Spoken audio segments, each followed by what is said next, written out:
जय राम जय जय राम श्री राम जय जय राम श्री राम जय राम। इन दोनों वरदानों का स्मरण मंथरा कराएगी। अभी आप देखिए, एक बात और लगे हाथ सुन लीजिए। जब कैकेयी के साथ विवाह का प्रस्ताव महाराज दशरथ ने रखा था तो कैकेयी के पिता ने कहा था, महाराज मेरी बेटी का बेटा राजा बने, ये वचन जब तक मुझे नहीं मिलेगा मैं अपनी बेटी ब्याहूंगा नहीं। मेरी बेटी का विवाह तब होगा, उसके साथ होगा जो ये वचन दे दे कि मेरी बेटी का बेटा राजा। अब रघुकुल की रीति ये है कि बड़े पुत्र को राज्य दिया जाता, मान लो कौशल्या जी से हो जाए तब क्या होगा। लेकिन इतनी सुंदरी थी, कश्मीर की थी ना कैकेयी से, महाराज का मन तो आकर्षित था ही। महर्षि वशिष्ठ ने कहा अभी तो लिख के दे दो, अभी तो किसी के है ही नहीं है, उन्हीं के हुआ तो दे दे, राज्य देने में क्या आपत्ति हो। लिख के दे दिया महाराज, कैकेयी के पुत्र को राज्य मिलेगा।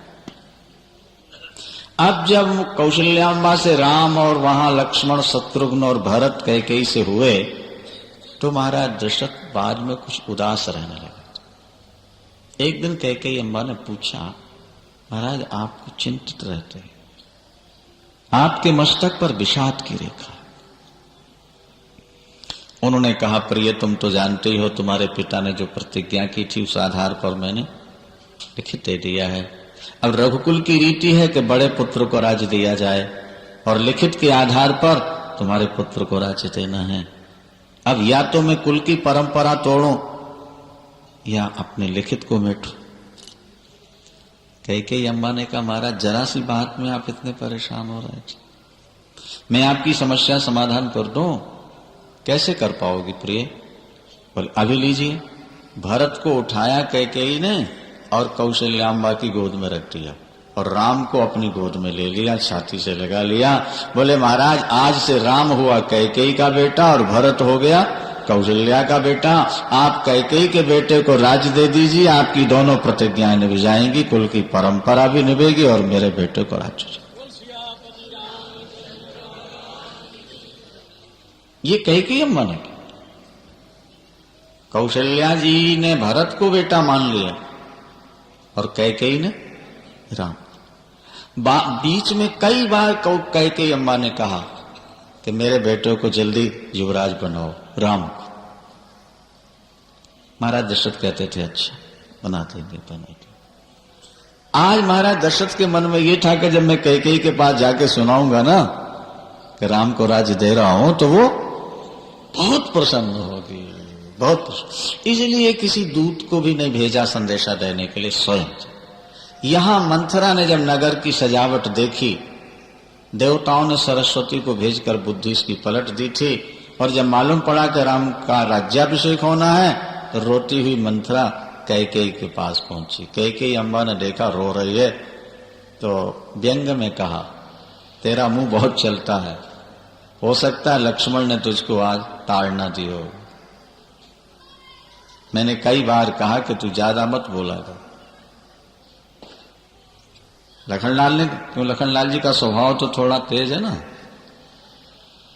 कुछ नहीं बोली, रोती जा रही, रोती जा रही।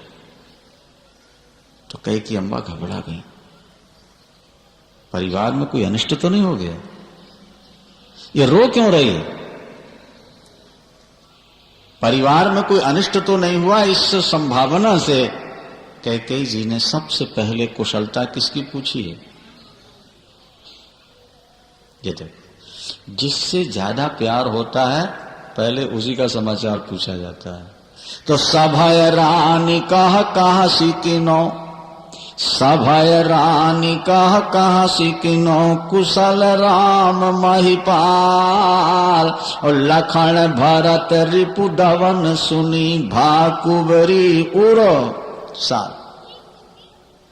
कैकेयी अम्बा ने कहा, मेरा राम तो ठीक है, महाराज ठीक है ना, लखन भरत ठीक है, चौथे नंबर पर भरत का नाम लिया तो मंथरा रोती हुई कहती है, महारानी जी अब तो राम के लिए कुशल ही कुशल है।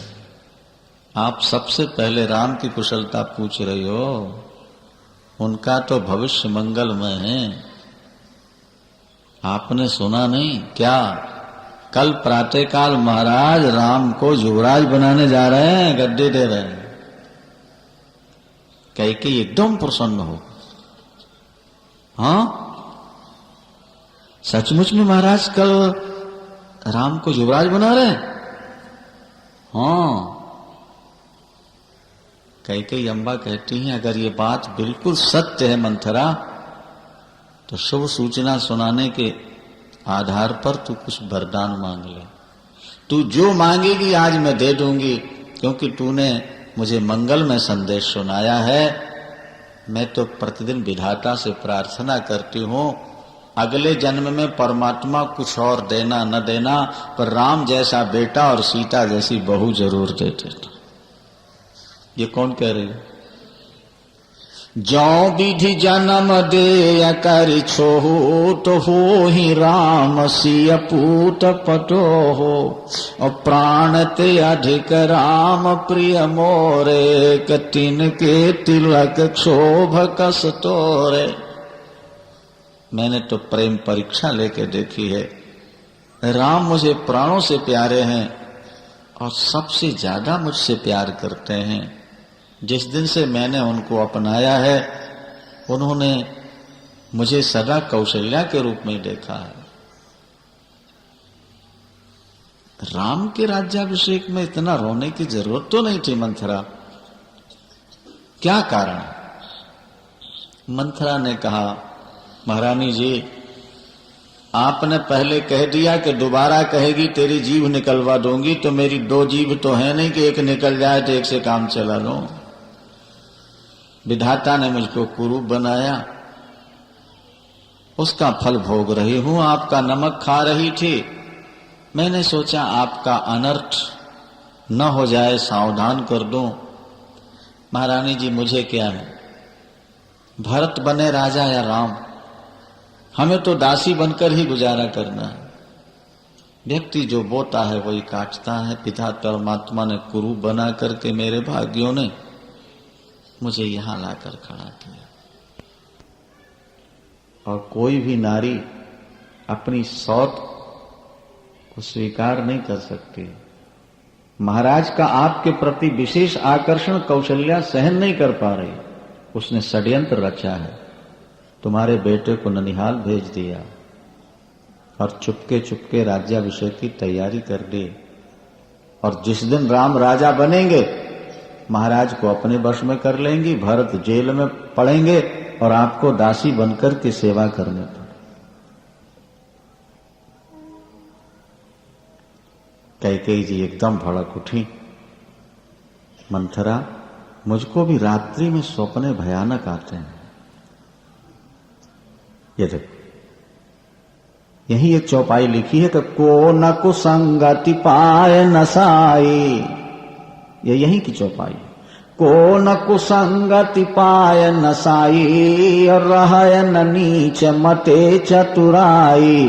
तो बारु भल तात नरक करिवासा, दुष्ट संग जनि देय विधाता। कुसंग न मिले, चाहे नरक का वास मिल जाए। कैकेयी जैसी सात्विक महिला भी कुसंग में आकर के कैसे बर्बाद हो गई। 2 मिनट में उसने ऐसा महाराज जाल बिछाया, कैकेयी जी फंस गई। हाँ मुझे भी भयानक सपने आते हैं। मैं जिंदगी पिता के यहां बसर कर लूंगी, पर जीते जी सौत की सेवा नहीं करूंगी। मंथरा ये बता अब बात बने कैसे? महारानी जी मैंने कई ज्योतिषियों से हाथ दिखाया। राजनीति में ज्योतिषियों की बड़ी भूमिका होती है ना भाई, भविष्यवाणियां होती रहती हैं। बोले मैंने कई ज्योतिषियों से हाथ दिखाया और सभी ज्योतिषियों ने कहा कि भरत तो राजा बनेंगे बने, लेकिन अब तो प्रातःकाल युवराज बनने जा रहा है राम, मेरे बेटे को राज्य कैसे मिल सकता है? आपको मालूम नहीं है? आप भूल गई।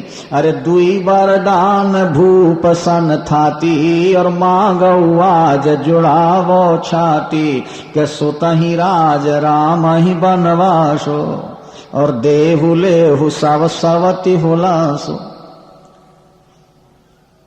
निष्काम जो क्रिया थी उसको सकाम बना रही है मंथरा। मंथरा का अभिप्राय है मंदता, बुद्धिहीनता, कमजोर बुद्धि। मंथरा कमजोर बुद्धि का प्रतीक है। पीठ में कुबड़ है ना, जिसकी बुद्धि पर संसार की समस्याओं का बोझ लगा हो वही मंथरा है। जो व्यक्ति संसार में फंसा हुआ है उसकी बुद्धि सही निर्णय क्या दे पाए। लेकिन कई फंस गए। आपको भवन में जाएं, लेकिन एक बात हमारी ध्यान रखेंगी महारानी जी, महाराज आए और जब तक राम की सौगंध न उठा लें तब तक वरदान नहीं मांगे। अगर वो राम की सौगंध उठा लेते हैं फिर वचन नफ्स से टलें। कई को भवन की ओर जा रहे हैं। ये कहते कहते कि मंथरा, अगर ये योजना सफल हो गई तो मैं तुझको ऐसे रखूंगी जैसे पलक आंख को संभाल के रखता। तूने मुझे सावधान कर दिया, बहते को सहारा दे दिया। को भवन में कैकेयी जी गई, सारे वस्त्र आभूषण उतार दिए, मोटे वस्त्र पहन लिया, वही जमीन बिछाया और लेट गए। यहां महाराज राज्याभिषेक की तैयारी करके सायंकाल के समय सीधे कैकेयी अम्बा के महलों की ओर जा रहे हैं। बड़े प्रसन्न थे। आज शुभ समाचार सुनाऊंगा। कैकेयी बहुत प्रसन्न हो गई। लेकिन जब महल में जाके देखा सारे अस्त व्यस्त सामान पड़े हुए हैं, दासियां नीचे सिर किए खड़ी। पूछा कैकेयी कहाँ है? दासियों ने कहा महाराज कोप भवन। कोप भवन मतलब क्रोध भवन। बोलो सियावर। कोप भवन का मतलब अपना क्रोध प्रकट करना होता तो भवन में चले जाओ। जो भवन में चला गया मतलब वो अपना क्रोध प्रकट कर। अब एक और गहरी सी बात है यहां। मनुष्य की जिंदगी में 3 दोष हैं, काम, क्रोध और लोभ। अगर ये तीनों बढ़ जाए ना, जैसे बात, पित्त, कफ, अगर तीनों बढ़ जाए एक साथ तो सन्निपात हो जाता है। और सन्निपात का रोगी बचता नहीं। कोई बच जाए नहीं तो काम जो है वो बात रोग है नहीं, और लोभ कफ रोग है, और क्रोध पित्त रोग है। पित्त है ना अंदर। काम बात कफ लोभ है अपारा, और क्रोध पित्त नित छाती। जा रहा। प्रीति करे जो तीनों भाई, तो उपजय सन्निपात दुखदाई। अब देखो यहां तीनों इकट्ठे हो रहे हैं कि नहीं। कैकेयी ने तो लोभ भड़का, मंथरा ने लोभ भड़का दिया, कैकेयी जी के मन में क्रोध आ गया, और महाराज दशरथ काम को लेके आ रहे हैं। तीनों का संगम हो रहा नहीं। काम, क्रोध और परिणाम क्या होगा? सन्निपात। और सन्निपात के बाद मृत्यु। तो महाराज दशरथ की मृत्यु हो गई। महाराज दशरथ चाहते थे भजन करना, राम को राजा बनाना, लेकिन न भजन हो पाया न राजा बन पाए, वनवासी बना थे। अब देखिए महाराज दशरथ की कमी। 1 मिनट में जरा ध्यान से सुने। जैसे ही कोप भवन सुना महाराज कांप गए। कोप भवन सुन सकुच उराओ, और भाय बस आगहोड़ पर न पाओ। के सुरपति बसे बाहुबल जाके, और नरपति रहा ही सकल रुख ताके। सो सुनती रुख गयऊ सुखाई, देखहु काम प्रताप बढ़ाई। क्या? देखहु काम प्रताप बढ़ाई। पत्नी का क्रोध सुनकर महाराज पीले पड़ गए, कांपने लगे। बोले देवराज इंद्र के वज्र को जो सहन कर सकते थे वो कामदेव के बाणों से घायल हो गए। ते रतिनाथ सुमन शर मर, सूल कुलिस असि अगवन हारे, और ते रतिनाथ सुमन शर मर। सशंकित धीरे धीरे कैकेयी जी के पास पहुंचे। वो जमीन में पड़ी थी, कोई आभूषण नहीं, आंसू गिरते जाए। तुलसीदास जी कहते हैं कि जो आगे होने वाला है वैधव्य, उसकी निशानी थी। महाराज दशरथ बगल में बैठ गए जाके जमीन पर, और सिर पर हाथ फेरा महाराज। और जैसे ही सिर पर हाथ पहुंचा, कैकेयी जी ने हाथ पकड़ के अलग कर।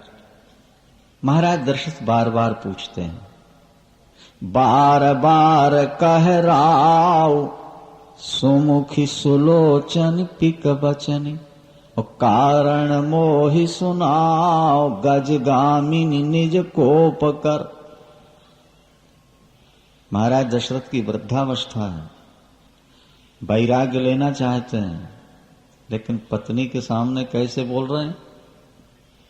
सुमुखी, सुलोचनी, पिक बचनी, गजगामिनी, ये सब शब्द संकेत दे रहे हैं कि महाराज काम के वश में हो चुके हैं। महाराज दशरथ ने यहां तक कह दिया, तुम्हारे साथ जिसने अन्याय किया है वो अगर अमर भी है तो मैं मार डालूंगा उसे। कहो कि ही रंग ही करो नरेशु, और कहो कि ही नृपहि निकाशों देशु। आप कहो मैं कंगाल को करोड़पति बना दूं, राजा बना दूं, और कैकेयी तुम कहो तो राजा को देश निकाला कर। निकाले तो दिया, राम को देश निकाला करी। प्रिय, मेरे प्राण, मेरे पुत्र, मेरा धन, जो कुछ है वो सब तुम्हारा है। तुम जो कहोगी मैं करने को तैयार हूं। अगर तुम्हें विश्वास नहीं है तो लो, मैं अपने प्राणाधार राम की 100 बार सौगंध उठाता हूं, तुम जो मांगोगी इस समय में दे दूं। एक बार नहीं बल्कि जो कछु कहां कपट करी तो ही, तो भामिनी राम शपथ सत मोहि। मां मंथरा गुरु थी ना उसकी। हाँ, अब राम की सौगंध ने उठ कैकेयी उठ के बैठ। महाराज दशरथ ने सोचा चलो बात बन गई। कपड़े अपड़े जेवर पहनना प्रारंभ किया। महाराज दशरथ ने कहा, प्रिय तुम्हारे मन का हो गया। भामिनी भयउ तोर मन भावा, ओ घर घर नगर आनंद बधावा, और राम ही देहु काल जुवराजु, सजहि सुलोचनी मंगल साज। अनेक बार तुमने कहा था, परमात्मा उसको कल पूरा करने जा रहा है। मैं तुम्हारे राम को कल युवराज बना रहा हूं। अब एकांत में बैठ के परमात्मा का भजन करो। ये शब्द कैकेयी को ऐसे लगे जैसे बाल तोड़ में चोट लग जाए, फिर भी पी गई और मुस्कुरा करके बोली, महाराज पहले मेरा वरदान मुझे दे दिए जाएं। आप देने देने तो कहते हैं पर देते कभी नहीं। पहले के 2 पड़े हैं वो भी नहीं दिए आपने। महाराज ने कहा, राम की सौगंध उठा चुका हूं, दुई के 4 मांग मक लेहू, झूठा ही दोष हम ही जन देहो, बिसर गयो मोहि भोर स्वभाव। वृद्धावस्था में स्मरण शक्ति कुछ कम हो जाती है, भूल गया। तुम 2 वरदान की बात कहती हो, इस समय तो मैं तुमको 4 वरदान देने को तैयार हूं। तुम्हें मालूम है कि तुम्हारा मुख चांद है और मेरा मन चकोर है। जैसे चकोर चांद का होता है, इसी तरह मेरा मन तुम्हारा है। तुम जो कहो करो, मांग लो बस कैकेयी ने पहला वरदान मांगा कि सुनहु प्राण प्रिय भावत जी का और देहु एक बार भरत टीका। महाराज पहले वर के रूप में आप भरत को राजा बना दिए। इससे महाराज को ज्यादा पीड़ा नहीं हुई। ठीक, कैकेयी भी समझ गई कि इस वरदान के देने में इनको ज्यादा कठिनाई नहीं हो। दूसरा वरदान जब मांगने लगी तो हाथ जोड़ती है, कुछ ज्यादा कठिन है ना। मांगो दूसर बर कर जोरी के पूर्वहु नाथ मनोरथ मोरे। दूसरा वर क्या चाहती हो प्रिय? बोले तापस वेश विशेष उदासी और 14 वर्ष राम वनवासी। तपस्वी का वेश, उदासी, नग्न पट, 14 वर्ष के लिए राम को वनवास।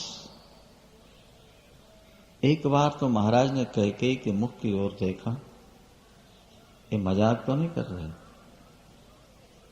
लेकिन जब मुख की ओर देखा और आंखों में जो क्रोध भरा हुआ था वो जब छलका तो महाराज समझ गए कि मजाक नहीं है, यथार्थ। कैकेयी ने कहा महाराज आपने राम की सौगंध उठाई है, आप रघुवंशी हैं, रघुवंशी अपने प्राण दे देते हैं, अपने वचन नहीं पलटते हैं।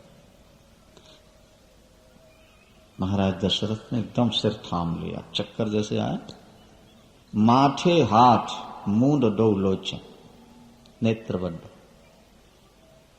पीपल पात सरिस मन डोला, जैसे जरा सी हवा में पीपल का पत्ता कांपता है, सारा शरीर कांपता। कैकेयी कहती है महाराज क्या आपने सोचा था कैकेयी चना चबेना मांगेगी? कृपणता हो और दानी कहलाने का शौक हो, शत्रुओं को देख करके कायरों की तरह भागना हो और सूरवीर कहलाना हो, क्या ये दोनों एक साथ हो सकते हैं? क्या हंसना और गाल फुलाना एक साथ हो सकता है? दुई की हो एक समय भुवालो, हसब ठठाई फुलाओ गालो। अगर यही स्थिति थी तो आपने राम की सौगंध क्यों उठाई और 2 के 4 मांग लो, और वरदान सुनते ही आप चुपचाप बैठ गए? क्या भरत आपका पुत्र नहीं है? क्या मैं खरीद के लाई गई हूं? मैं आपकी पत्नी नहीं हूं? फिर आप मेरे बेटे भरत को राज्य क्यों नहीं देते? उठकर खड़ी हो। महाराज दशरथ ने देखा कि चल पड़ेगी, मनाने का अवसर निकल जाएगा, तो महाराज दशरथ ने चरण पकड़ लिए। कहते ये जीवन में पहला अवसर है जब महाराज इतने दीन हो गए कि पत्नी के चरण पकड़ लिए। चरण पकड़ के बैठा ले। कांपते हुए महाराज ने कहा कैकेयी मेरा सिर मांग ले, अगर मैं रघुवंशी हूं तो काट के तेरे चरणों में ऐसे चढ़ा दूंगा जैसे अन्नपूर्णा के चरणों में पुष्प चढ़ाए जाते हैं। माथ मांग अब ही देऊं तो ही कि राम विमुख जन मारस मोहे, जिय मीन बारू बारी बिहीना, माणी बीन फणिक जिय दिन दीना।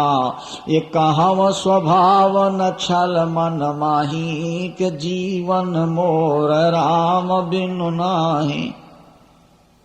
जल के बिना मछली जीवित रह सकती है,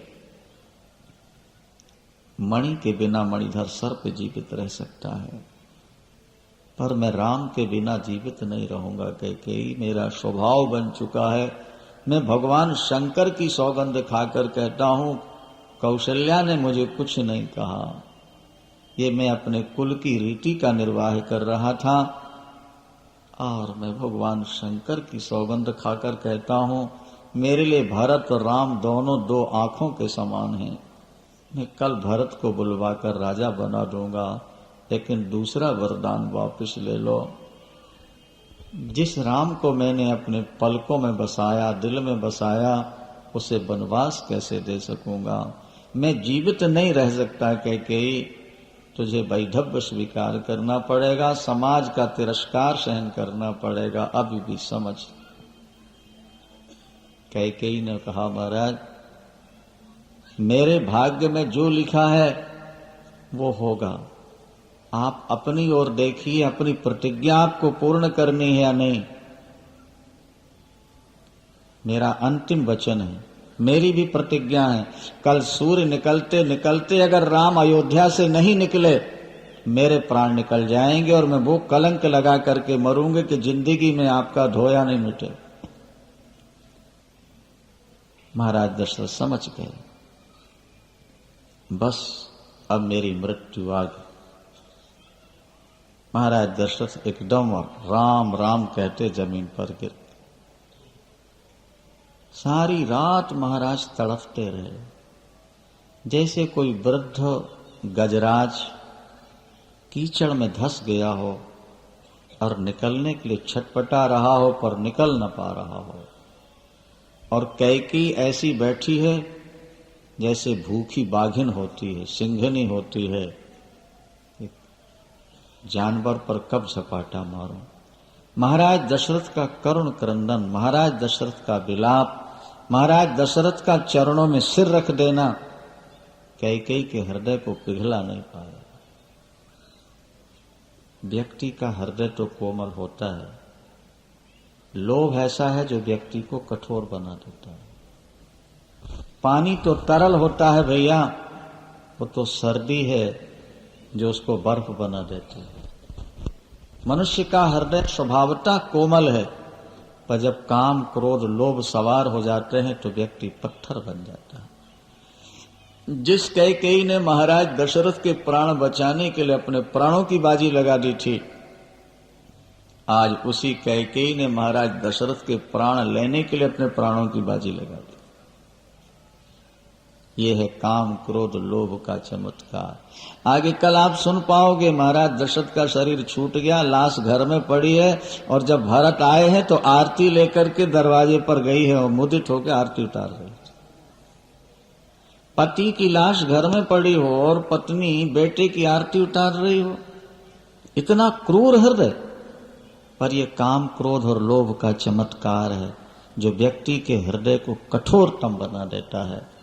महाराज रात्रि भर रोते रहे, सूर्य भगवान से प्रार्थना करते रहे, हे रघुकुल के गुरु सूर्य, आप उदित न होना, आपका उदित होना अवधवासियों के लिए शूल के समान होगा। मेरे प्राणाधार राम का वनवास होगा। अयोध्या वासियों का करुण क्रंदन विलाप सुनकर के आपको भी दुख होगा। हे रघुकुल के गुरु सूर्य नारायण प्रभु, आप निकले नहीं तो मेरे राम को अवध से निकल जाना। रात भर कैकेयी पसीजी नहीं। प्रातः काल आके सुनिए वनवास आगे का प्रसंग। और ये बात हमेशा ध्यान रखना है, समाज में या परिवार में जो अनर्थ होते हैं, लड़ाइयां होती हैं, उसके मूल में काम है या क्रोध है या लोभ। इन तीनों दोषों से जो बच गया वो ईश्वर का रूप हो सकता। महाराज दशरथ ने कैकेयी जी को 2 वरदान के रूप में भरत को टीका और राम को वनवास। दुष्ट स्त्री के हृदय का भाव तो ब्रह्मा भी नहीं समझ पाते। सकल कपट अघ अवगुण खानी, निज प्रतिबिंब बरुक गहि जाई, और जानी न जाय नारी गति भाई। जिस कैकेयी ने महाराज दशरथ के प्राण बचाए 2 बार, वही कैकेयी आज महाराज के प्राण लेने को तैयार। महाराज का करुण क्रंदन, महाराज का विलाप कैकेयी के हृदय को पिघला नहीं सकता। प्रातःकाल दरवाजे पर अपार भीड़ है। लोग विचार करते हैं कि महाराज प्रतिदिन 4 बजे जाग जाते थे, सूर्योदय हो रहा है, अभी तक महाराज जागे क्यों नहीं। पछिले पहर भूप नित जागा, कि आज हम ही बड़े अचरज लागा। हमारा धर्म कहता है सूर्योदय से पहले उठ जाओ। सूर्य नारायण हैं, भगवान हैं, उनका स्वागत करो। रामायण कोई एक कहानी नहीं है, मात्र कहानी हो, ये जीवन दर्शन है, मानव जीवन की स्थिति का स्पष्ट निर्देश है। समझो, सुमंत से कैकेयी जी ने कहा पहले राम को बुला कर ले आओ, फिर महाराज का समाचार समझना। सुमंत समझ गए। भगवान राम की शालीनता देखो भैया, मातृ पितृ भक्ति देखो। आज तो श्रीमती जरा आवाज दे दे तो श्रीमान जैसे बैठे उठ के दौड़ पड़ेंगे, और माता पिता का संदेश आए तो बोल दो आ रहे हैं, ने? और फिर भूल गए, दोबारा फिर आएगा बेटा सुनो बात, आ रहे। राम ऐसे नहीं थे। राम कहते हैं पत्नी की बात कट जाए कोई हानि नहीं है, लेकिन माता पिता गुरु का संकेत मिले दौड़ के जाओ।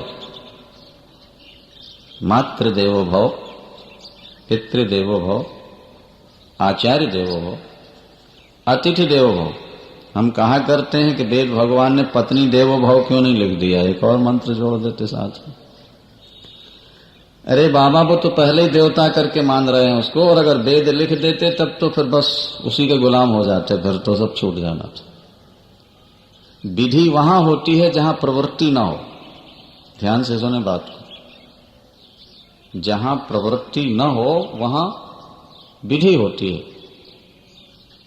संध्या पूजन में प्रवृत्ति नहीं है, इसलिए विधि है। आहार संध्या उपासित हो, प्रतिदिन संध्या करो। माता पिता की सेवा में प्रवृत्ति नहीं है, इसलिए वेद भगवान कहते हैं सेवा करो। और पत्नी बोले वो तो स्वाभाविक है, वहां विधि की क्या जरूरत। भगवान राम के पैरों में महावर लग रहा था। जैसे पर्वों में देवियां मेहंदी लगाती हैं ना, ऐसे हमारे यहाँ मांगलिक कृत्यों में पैरों में महावर लगाया जाता था पहले। लाभ उपटन हुआ है, स्नान करने की तैयारी है, महावर लग रहा था। और इतने में सुमंत जी ने कहा कि कैकेयी अम्बा ने आपको स्मरण किया है। वो सगी मां नहीं है, सौतेली है ना। कि जैसे ही सुना मां ने बुलाया, वही आधी धोती लपेटे भगवान राम उसी ढंग से चल, उसी ढंग से। बचपन में राम खेलते हैं, कौशल्या जी जाएं बुलाने तो भाग जाते हैं, पर कैकेयी जाएं तो दौड़ के आ जाते हैं। बोलो सियावर। क्यों? हम कहा करते हैं अगर छोटा भाई बड़े भाई के बच्चों का विशेष ध्यान रखे, उनके लिए कपड़े लेके आए, उनके लिए मिठाई खिलौने लाए, और बड़ा भाई छोटे भाई के बच्चों को लाए, देखो घर में स्वर्ग उतर आता है कि नहीं। छोटा भाई भाभी के लिए साड़ियां खरीद के लाए, और बड़ा भाई अपनी बहू, छोटी भाई की पत्नी तो बहू होती, बेटी के समान होती। उसी करो। देखो तुम्हारा घर कैसा बनता है। जहां मेरा मेरा हुआ वहीं नरक है, और जहां तेरा तेरा हुआ वहीं स्वर्ग है। मैं यार मोर तो रतय माया, यही बस कीने जीव निकाया। कैकेयी अम्बा ने बुलाया, इसलिए विलंब नहीं होना चाहिए। कौशल्या अम्बा बुलाए, 1 मिनट लेट हो जाए तो कोई हानि नहीं। और जब वहां पहुंचे इसी तरह महाराज को देखा बेहोश पड़े हुए, कैकेयी अम्बा के चरणों प्रणाम करके पूछा, भा मोहिते कछु बड़े अपराध हो। मां मुझसे कोई बड़ा अपराध हो गया? आज पूज्य श्री पिताजी मुझसे बात नहीं कर रहे, बेहोश पड़े हैं, कारण क्या? बोले तुम अपराध जोग नहीं ताता, जननी जनक बंधु सुखदाता। बेटा तुम तो साधु हो, तुम क्या किसी का अपराध करो? तो बोला पिताजी दुखी क्यों? बोले 2 वरदान देने के लिए पहले उन्होंने कहे थे, मांग्यो जो कछु मोहि सुहाना। मुझे जो अच्छा लगा मैंने बस सुनकर तुम्हारे पिताजी व्याकुल हो गए। तुम तो बेटा साधु हो, चाहो तो अपने पिता के धर्म की रक्षा कर लो, और नहीं पिता तो तुम्हारे ममतावश अपना धर्म छोड़ देंगे, कुल कलंकी हो जाएगा। माँ मुझे पता तो लगे कि पिताजी के धर्म का पालन कैसे करना, बात क्या है? बोले कुछ नहीं बेटा, मैंने भरत के लिए राज और तेरे लिए 14 वर्ष का वनवास मांगा है। तापस वेश विशेष उदासी 14 वर्ष। अरे वाह रे राम। हाँ, राज्याभिषेक की तैयारी में जो स्नान करने जा रहा हो और उसको पता लग जाए कि नग्न पद तपस्वी वेश में बन जाना है, नीचे चौपाई क्या लिखी है, पढ़ो और सुनो कि मन मुसुकाहि भानु कुल भानो। विमाता कह रही है 14 वर्ष के लिए तपस्वी वेश में बन जाना है, और राम मन मुसुकाहि भानु कुल भानो कर राम सहज आनंद निधानो। और सुन जननी सोई सुत बड़ भागी जो पितु मातु बचन अनुरागी। जननी कहा या जननी? माँ तो किसी को भी कहा जा सकता है, पर जननी जन्म देने वाले को कहते हैं। और आज जो वनवास दे रही है उसको विमाता को जननी कहते हैं। 3 बार जननी कहा, 4 बार अम्बर माँ कहा, 7 बार माँ। गोस्वामी जी के साथ भारत प्राण प्रिय पावै राजू विधि सब विधि मोहि सन मुख आजू। मुनिगण मिलन विशेष बनो और सब ही भांति हित मोर। और तेहि मह पिटु आयसु बहुर सम्मत जननी। तो माँ मुझे वन में सत्संग मिले, प्राण प्यारे दुलारे भरत को राज्य मिल जाए, पिताजी की प्रतिज्ञा पूर्ण हो जाए, आपकी इच्छा रह जाए, ये तो मेरे लिए सौभाग्य की बात है। संसार में वे पुत्र बड़े भाग्यशाली हैं जो माता पिता के वचनों पर पुष्प चढ़ाते रहते हैं। क्या तानाय मातु पितु तोषण हारा दुर्लभ जननी सकल संसार। जननी जननी माता पिता को प्रसन्न करने वाला पुत्र दुर्लभ है, दुर्लभ नहीं।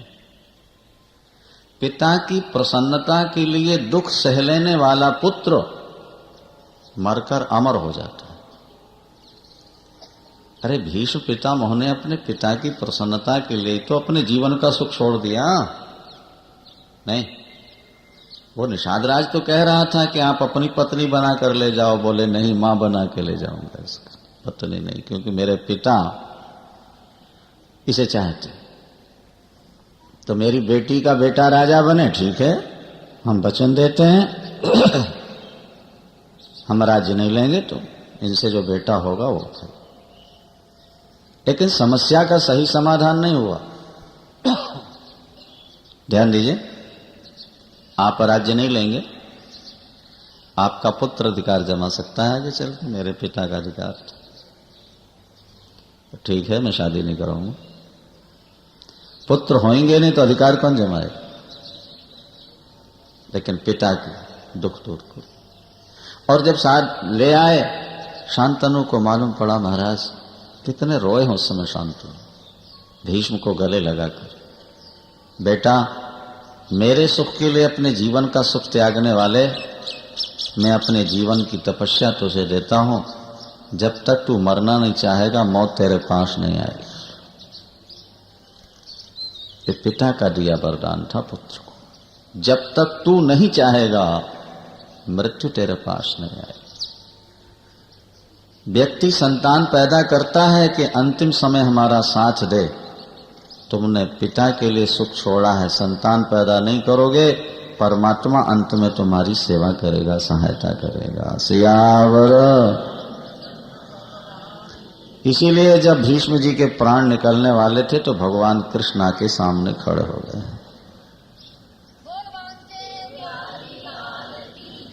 पितामह हमारे लायक सेवा। माता पिता और गुरु तो बहुत ऊंचा दर्जा है संसार में। तत्काल उठ करके मां कौशल्या के पास प्रभु गए, चरणों में प्रणाम किया। राम जी प्रणाम कैसे करते हैं? रघुकुल तिलक जोरी दो हाथा, मुदित मातु पद नायो। चरणों में प्रणाम किया। माता ने गोद में बैठा लिया, सिर सूंघा, सिर पर हाथ फेरा। अरे राम बेटा, तूने अभी तक स्नान नहीं किया? राज्याभिषेक का मुहूर्त आ रहा है ना, और वहां तो पूजा पाठ में कई घंटे लगेंगे बेटा। तू भूखा कैसे रहेगा? अभी नहाए ही नहीं तो खाया कहां हो? वो हिंदू कहलाने का अधिकारी नहीं है, वो सनातन धर्मी कहलाने का अधिकारी नहीं है जो बिना स्नान किए भोजन कर लेता है। रोग बीमारी की बात अलग है। बेटा तेरी बलैया लो, जल्दी स्नान कर ले। क्या? तात जाऊं बल बेग नहाहु, जो मन भाव मधुर कछु खाहु। पितु समीप तब जायऊ भैया, और भाई बड़ी बार जाय बलि मैया। माँ तुम्हारी बलैया लेती है बेटा, जल्दी नहा लो, कुछ खा लो, फिर वहां जाना, नहीं तो विलंब होगा। लाल तुम शाम तक भूखे कैसे रहोगे? भगवान ने सोचा देखो माँ का हृदय कितना कोमल होता है, एक दिन की भूख नहीं सह पाएगी और 14 वर्ष तक तो मुझे अन्न ग्रहण नहीं करना है। अब क्या होगा सुनकर माँ के दिल पर, क्या बीतेगी? महाराज भगवान ने बड़े ढंग से बात की है। ये नहीं कहा कि कैकेयी ने वनवास दिया कि पिता ने दिया, ना ना ना ना। कैसे संभाला? बोले पिता दीन मोहि कानन राजू। वनवासु नहीं, बल्कि पिता ने मुझको जंगल का राजा बनाया है। वनवास और राज्य देखो ना। पिता दीन मोहि कानन राजू, जहां सब भांति मोर बड़ काजू। पिताजी ने कृपा करके मुझे जंगल का राज्य दे दिया और छोटे भाई भरत को अवध का। ठीक भी तो है मां, जंगल में तो दुष्ट रहते हैं, पापी रहते हैं, तो बड़े का काम है उनको मार करके और समाज में सुव्यवस्था करना। भरत लाल यहाँ राज्य करेंगे और 14 वर्ष में के बाद शीघ्र वापिस आ जाऊंगा। बस जब माँ ने इतना सुना, आंखों से अश्रु की धारा प्रवाहित हो गई। बहुत रोई कौशल्या माँ, बहुत रोई। कौशल्या माँ ने कहा बेटा राम, मुझे और किसी बात का दुख नहीं है। दुख सिर्फ इस बात का है कि वन गमन सुनते मेरे पापी प्राण क्यों नहीं निकले। इससे सिद्ध हो गया कि मैं तेरी कठोर मां हूं। बेटा मां तो कठोर हो सकती है, पर तू तो साधु है, तू अपना धर्म नहीं भूलना। इस मां को दर्शन जल्दी दे देना। बहुविधि बिलप चरण लपटानी। रामायण में लिखा है कौशल्या मां रोते रोते चरणों में गिर पड़ी। जननी निठुर विसर्जन जाए। जननी माने मां तो कठोर हो गई तेरी। मां का मातृत्व वात्सल्य इसी में था कि जब तूने वनवास सुनाया तभी मेरे प्राण निकल जाते। कठोर मां मर न सकी राम, पर तुम अपनी दयालुता नहीं छोड़ना। वो दिन कब आएगा बेटा, जब मैं इस आंगन में तुम्हें देखूंगी और राम कह करके बुलाऊंगी, ललन कह करके पुकारूंगी। सुदिन सुघरी तात कब हुई है, जननी जियत बदन बिधुजोई है। बहुरी बच्च कही लाल कही, रघुवती रघुवर तात, कबही बुलाए लगाए हिय हरस ने रखी हो गाट। वो दिन कब आएगा जब तुझे गले से लगाकर तेरे मुख चंद्र को चूम लूंगी बेटा। मां को उठाया। वाल्मीकि रामायण में है कि कौशल्या मां साथ जाने के लिए तैयार होती हैं, लेकिन प्रभु राम कहते हैं मां, सनातन धर्म में तो पद्धति यही है कि पत्नी पति की सेवा करती है, इसलिए महाराज की सेवा में आपको रहना। तब तक भगवती सिया आकर के प्रणाम करती हैं। उनकी भी आंखों से अश्रु प्रवाहित हो जाते हैं। मुझे प्रभु साथ लेंगे या छोड़ेंगे।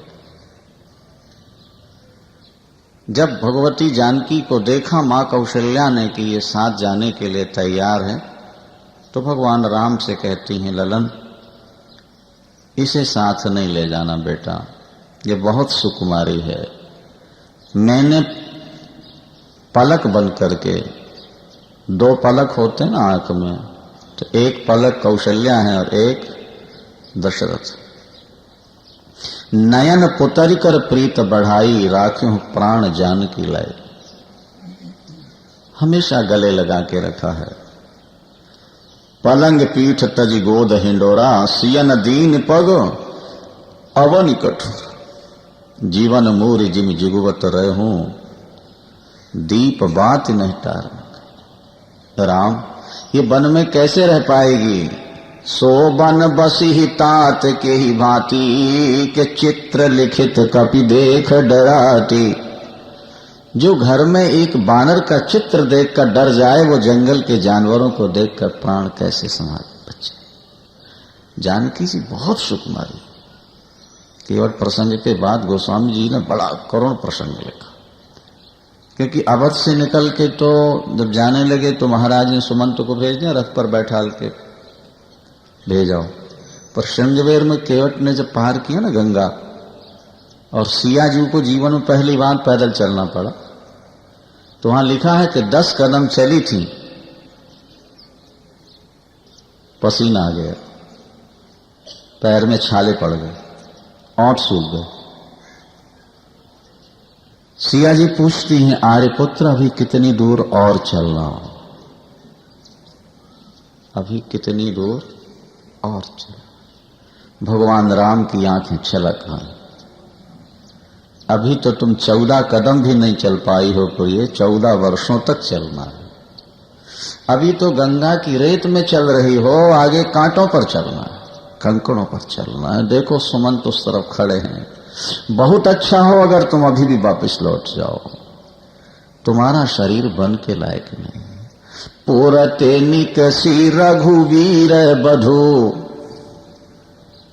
गोस्वामी जी लिखते हैं कि पुरते निकसी रघुवीर बधू, धर धीर दय मग में डग द्वय। तो झल की भल भाल कनी, जल की पुट सूख गए मधुराधर द्वय। फिर बूझती हैं चलनो अब केति को, और पर्ण कुटी रची हो कित त्वय। तीय की लखी आतुर तापीय की आखियां आती, चारु चली जलच। राम वनवास के समय नहीं रोए, लेकिन सिया की सुकुमारता, कोमलता और लगन निष्ठा देख करके आंसू निकल। कौशल्याम्बा ने कहा कि बेटी वन में बहुत कष्ट होगा। भगवान राम ने भी समझाया, लेकिन सीता जी ने साफ कह दिया कि मां, पति के बिना नारी का जीवन बिना पानी की नदी, बिना प्राणों के शरीर के समान होता है। पति नारी के सिर का छत्र है, मुकुट है। पति की शीतल छाया में पत्नी सदा निश्चिंत रहती है। तुम्हारे बेटे कितनी धनवान, बलवान, बुद्धिमान हो जाएं, लेकिन पति जो तुम्हें दे सकता है वो दुनिया में दूसरा कोई दे ही नहीं सकता है। अरे जिय बिनु देह नदी बिनु बारी। क्या? जिय बिनु देह नदी बिनु बारी, तैसे नाथ पुरुष बिनु नारी। बिना प्राण के शरीर की क्या कीमत है? बिना पानी की नदी किस काम की? जिसके सिर का ताज चला गया, जिसके सिर का छत्र चला गया, वो स्त्री का जीवन व्यर्थ है। भगवती जानकी ने कहा, प्रभु आपके बिना मेरे लिए स्वर्ग नरक के समान है, और आपके साथ नरक भी स्वर्ग के समान। तुम बिनु रघुकुल कुमुद विधु, सुरपुर नरक समा। फिर चंद्रमा की चांदनी चंद्र को छोड़ कहां जाएगी? सूर्य की प्रभा सूर्य को छोड़कर कहां जाएगी? इसी तरह सीता राम को छोड़कर कहां रह सकती? दूसरे ग्रंथों में लिखा है कि सिया जी कहती कि हमने बचपन से अनेक रामायणें सुनी हैं पिता के, हमने बचपन से लेके अभी तक पिताजी के यहाँ अनेक रामायणें सुनी और सभी रामायणों में लिखा है कि सिया राम के साथ ही गई, तो फिर ये सिया राम के बिना कैसे रह सकती, इसको भी तो साथ जाना ही होगा। रामायण राम के वनवास के बहुत पहले सब बातें लिखी। यह सब याज्ञवल्क्य के कह रखा, याज्ञवल्क्य जी ने तो पहले ही सब सुना था, तो अनादि लीला है। अच्छा चलो बंद चलो, भगवान राम ने स्वीकृति दे दी। तब तक देखा लखनलाल दौड़ते आ रहे थे। लखनलाल दौड़ते आए और एकदम चरणों में गिर करके प्रणाम किया और हाथ जोड़ के खड़े हो गए। आंखों में अश्रु भरे हैं लखनलाल के, ऐसा लगता है कि दुनिया से नाता तोड़कर राम के साथ जाने के लिए खड़े। प्रभु ने लखनलाल जी से कहा, भैया पिताजी मूर्छित पड़े हुए हैं, भरतलाल कश्मीर में, मैं बन जा रहा हूं, अवध अनाथ है, ये अवध रूपी नौका मेरे विरह समुद्र में लड़खड़ा रही है, इस समय केवट बनकर के पतवार हाथ में ले, अयोध्या को संभाल लो लखन, हमारे तुम्हारे न रहने पर किसी राक्षस ने हमला किया और हमारी प्रजा को कष्ट हुआ तो नरक जाना पड़ेगा, नरक। जासुराज प्रिय प्रजा दुखारी, सोन्द्रप अवस नरक। वो व्यक्ति तो नरक का अधिकारी है, वो राजा जिसके राज्य में प्रजा दुखी हो। कुर्सियों पर बैठ के लेक्चर देने से काम नहीं चलता भैया। क्या पंजाब में आए दिन 25, 30, 40 लोग मर रहे हैं, लेकिन कोई नेता आने का प्रयास करता है और कहीं 10 मुस्लिम मर जाएं किसी दंगे में, सारे नेता दौड़ के पहुंच जाएंगे और लाख रुपया की घोषणा पहले हो जाएगी। क्या समझे?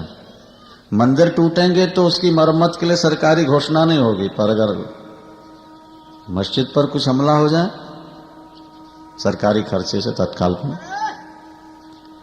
अरे बाबा तुम बड़े हमदर्द हो, 10-5 व्यक्तियों के मरने पर दौड़ते हो, हम कहते हैं ठीक है वहां भी दौड़ो, जहां जाते हो जरूर जाओ, लेकिन यहां इतने मर रहे हैं इसका भी तो थोड़ा ध्यान दो। कितने वर्षों से यहां आग लगी हुई है, खाली कुर्सियों पर बैठकर लेक्चर देते हैं। बीपी सिंह ने पैदल यात्रा का बनाया और जब पता लग गया कि खतरा है तो बस स्थगित हो गया, फिर दोबारा कोई तिथि डेट निश्चित नहीं हुई, खुद ही चले गए बेचारे। सियावर जिसके राज्य में प्रजा दुखी होगी उस पर राजा को नरक जाना पड़ेगा, उसे कोई रोक नहीं सकता। लखनलाल जी ने हाथ जोड़कर कहा कि प्रभु मैं नरक जाने को तैयार हूं, लेकिन आपका साथ नहीं छोड़ सकता। गुरु पितु मातु न जानो कावो, अरे गुरु पितु मातु न जानो कावो, और कहाँ स्वभाव नाथ पति आओ, जहाँ लग जगत स्नेह सगाई, प्रीत प्रतीत निगम निज गाई, के मोरे सब एक तुम स्वामी, क दीन बंधु रे अंतर्यामी। हे नाथ, मैंने अगर जीवन में किसी से नाता जोड़ा ही न हो, केवल आपके श्री चरणों से ही मेरा संबंध हो, मुझे छोड़िए नहीं प्रभु। यदि मेरे हृदय में और किसी के प्रति लगाव हो, आकर्षण हो, तो आप मुझे कभी साथ न ले जाएं। 3 बंधु मैं आपके बिना रह नहीं सकता। अच्छा तो मां से आज्ञा मांग के चलो। भगवान ने क्या कहा लखनलाल जी को? लखनलाल दौड़े गए सुमित्रांबा के पास। राज्याभिषेक का समाचार तो मिल चुका था, इसलिए तैयारी में लगी थी, लेकिन वनवास का समाचार उनको भी नहीं मिला था। और जैसे ही लक्ष्मण ने प्रणाम किया, सुमित्रा मां के मुख से निकला, बेटा आज तो राम का राज्याभिषेक है, तुम यहां आकर खड़े हो गए हो, तुम्हें तो राम की सेवा के लिए पैदा किया गया है, जाओ वहां राम की सेवा करो, आवश्यक वस्तुएं संग्रह करो। लखनलाल जी ने सजल नेत्र कहा कि मां, राज्याभिषेक नहीं, राम का वनवास हो चुका। कैकेयी अम्बा ने 14 वर्ष के लिए वनवास मांग लिया है और प्रभु जाने के लिए बिल्कुल तैयार खड़े हुए हैं। सुमित्राम्बा ने अपना सिर धुन लिया, अरे कैकेयी तूने ये क्या किया? राम जैसे पुत्र को अगर तू वनवास दे सकती है तो तेरा हृदय कितना कठोर है। दूसरे ही क्षण सुमित्राम्बा ने कहा, बेटा अगर राम बन जा रहे हैं तो तुम्हारा घर में क्या काम है? तुम्हें तो वहीं रहना है जहां राम है। मेरे जीवन में मेरा अपना कुछ नहीं है, जो कुछ है सब प्रभु का है। लखनलाल जी ने कहा, मां प्रभु ने कहा कि आज्ञा मांग के चलो, इसलिए मैं आपसे आज्ञा लेने आया हूं। सुमित्राम्बा ने क्या कहा? मां से आज्ञा मांग के चलो जब प्रभु ने कहा था बेटा, तो वहीं सीता के चरणों में गिर के आज्ञा मांग लेते और चले जाते तो कितना बढ़िया न होता। मैं तो एक जन्म की मां हूं, जबकि सीताराम तो तुम्हारे जन्म जन्म के माता पिता हैं। तात तुम्हारी मातु वैदेही, तात तुम्हारी मातु वैदेही, पिता राम सब भांति स्नेही। अध्यात्म रामायण में लिखा, रामम दशरथम विद्धि माम विद्धि जनकात्मजाम, अयोध्याम अटवीम विद्धि गच्छ तात यथाश। एक जन्म की मां बनकर के मैं धन्य धन्य हो गई, मैं कृतकृत्य हुई। लखन, उस मां की कोख धन्य हो जाती है जिस कोख से पैदा होने वाला लाल भगवान का भक्त हो जाता है। वो स्त्री पुत्रों को जन्म देकर भी बंध्या है जिसका एक भी बेटा भगवान के भजन में नहीं लगा। अरे लड़की को जन्म देकर भी वो मां धन्य हो जाए अगर लड़की मीरा और शबरी की तरह पैदा हो जाए तो। क्या नाम जपत लड़की भली और साकत भला न पूत, शबरी तो बैकुंठ गई और धुंधकारी भा भूत।